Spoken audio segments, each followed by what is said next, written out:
আসসালামু আলাইকুম, আশা করি সবাই ভালো আছেন। ঢাকার রাতের আকাশ, তারার দেখা নাই এত, একেবারে দিনের আকাশের মতো। ভাই তারা কিভাবে দেখা যাবে? দেখি, কবুতরের লফটে আসলাম। রাত 11টা বাজে, একটু খাবার দেই। এদের কাছে কোনো খাবারই নাই। উম, আজকে আমার লফটে নতুন অতিথি আসার কথা। দেখে নেই, নতুন অতিথি বলতে আমাদের কোকা কবুতরের বাচ্চা ফুটের বের হওয়ার কথা। আজকে 18 দিন পূর্ণ হলো। দেখি কি অবস্থা। না, বাচ্চা তো ফুটে বের হয় নাই। তয় ডিম ফাটছে মনে হয়। ইনশাল্লাহ রাত্রের মধ্যে বাচ্চা বের হবে। হ্যাঁ, মোবাইলে দেখা যায় কিনা, হ্যাঁ ফাইটে গেছে। তো ইনশাল্লাহ রাত্রের মধ্যে বাচ্চা বের হয়ে যাবে।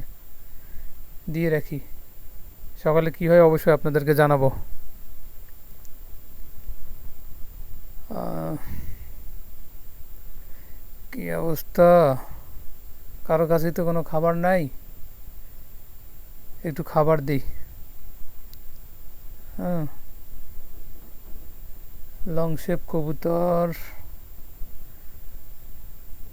সাধারণত আমি 3-4 পদের খাবারই দেই। এখানে গম, তারপরে মটরশুঁটি, রেজা, ভুটা ভাঙা, এগুলাই দিই। এগুলাই খায় আমার কবুতর মোটামুটি ভালোই সুস্থ থাকে।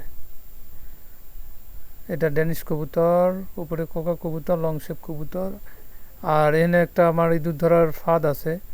রাত্রেবেলা ইঁদুর এসে সব খাবারই খেয়ে যায়। আর এই আলু দিয়ে ইঁদুর, এর আগের দিনে একটা ইঁদুর ধরছিলাম, আজকেও ট্রাই করে দেখি কি হয়। হ্যাঁ, আর যদি ধরা পড়ে অবশ্যই আপনারা জানতে পারবেন। আলুটারে সিলা দিতে হইব। হ্যাঁ, আমার ফাঁদ পাতা কমপ্লিট, এখানে রেখে দেই। সকালে কি হয় অবশ্যই আপনাদেরকে জানাবো। আচ্ছা, ফাঁদ পাতা শেষ, কবুতরের রফটে একটু পানি দিয়ে নেই। আর বিশেষ করে এটা আবার অন্ধকার করে দিতে হবে। ফাঁদটা যদি আলোর মধ্যে থাকে ইঁদুর নাও আসতে পারে। তো এই জন্য উপরে একটা ট্রে দিয়ে রাখি। তো ট্রেটা দিলে অন্ধকার হবে। হ্যাঁ, তারপরে এটা একটু খাবারও দিয়ে নেই। এই খাবার খেতে খেতে ঢুকে, ওই পাশটা খোলা আছে, ওই পাশ থেকে ঢুকে যখন এই আলু খেতে আলুটারে টান দিবে, তখনই দরজা আটকে যাবে। এই ট্রেটা দিয়ে নিলাম। কবুতরে একটু আরেকটু পানি দিয়ে নিলাম।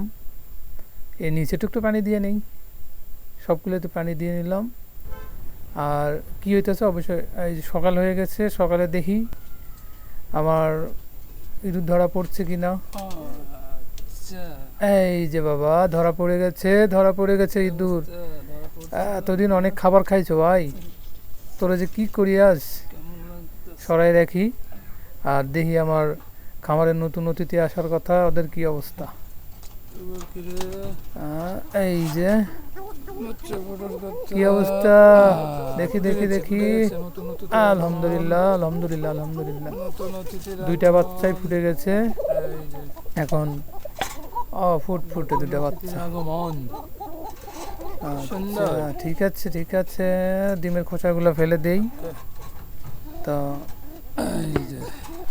রেখে দেই। বাবা, সার রাখা মাত্রই মা এসে আবার ওদের তা দিতেছে। আচ্ছা, বাচ্চা কি হয় অবশ্যই আপনাদেরকে জানাবো। এদেরও ডিম 3-4 দিনের মধ্যেই ফুটে যাবে। সে পর্যন্ত ভালো থাকবেন। আল্লাহ হাফেজ।